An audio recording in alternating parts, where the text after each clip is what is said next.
Bom dia, boa tarde ou boa noite. Me chamo Fabiel Prisco de Carvalho e hoje vamos conversar sobre o livro de Antônio Severino Joaquim.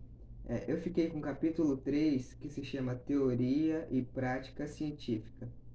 E assim, capítulo 3, fiquei com a 3.1, que se chama O Método como Caminho do Conhecimento Científico. Esse conhecimento científico, ele pode ser explicado de 6 maneiras.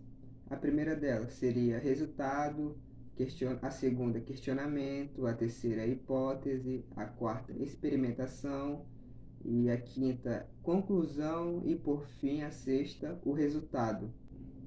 Observação. O que é observação? Bom, para mim, a observação ela é a percepção cuidadosa e sistemática de um fenômeno, de evento ou situação. Ela não é apenas só olhar, mas sim observar atentamente, registrando detalhes relevantes como o máximo de objetividade. E seria basicamente isso. Um exemplo de observação. Imagina estar atentamente olhando para uma planta. Bom, você vai observar a altura dela, a cor das flores, a presença de água, vai ter que colocar água para ver ela crescendo, ficando forte. Então, essa seria uma explicação sobre a observação. Bom, a segunda maneira do método científico é o questionamento. O questionamento ele funciona da seguinte maneira: ele é a etapa onde a curiosidade entra em ação e depois de observar cuidadosamente, você começa a se perguntar o porquê isso acontece, o que esse fenômeno causa, como posso explicar isso.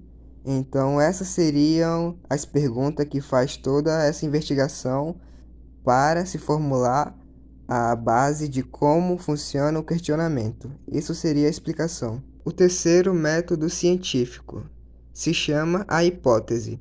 O que é a hipótese? A hipótese é um palpite educado e baseado nas observações. Ela precisa ser testável, ou seja, precisa ser possível criar um experimento para verificar se ela está correta ou não. Imagina que você se questionou de algo, por exemplo, será que o tipo de solo influencia no crescimento de planta? Isso seria uma hipótese. Uma outra exemplo de uma possível hipótese seria: as plantas cultivadas em solo arenoso crescem menos do que as plantas cultivadas em solo arginoso. Isso seria a hipótese. E assim, lembrando que a hipótese não precisa estar certa. Ela estando refutada já contribui bastante para o conhecimento científico. O quarto método científico é o experimento. O experimento é a parte prática do método científico onde põe sua hipótese à prática. É preciso planejar cuidadosamente o experimento para garantir que ela seja justo e que consiga medir os resultados com precisão. E assim, por exemplo, se você está testando o efeito de diferentes tipos de solo no crescimento de plantas, você precisa garantir que todas as outras condições, como a quantidade de água, a luz solar e temperatura, sejam as mesmas para todas as plantas. E então essa seria a explicação de o método científico como na parte do experimento. E para finalizar, o quinto e o sexto método científico. A quinta, a conclusão, e a sexta, por final, o resultado. Essas duas já são a etapa final no método científico. O resultado não se trata de apenas dizer deu certo ou deu errado. Você precisa analisar seus dados procurando por padrões, tendências e possíveis erros. Isso seria o resultado. A conclusão deve ser clara, concisa e bem fundamentada nos dados.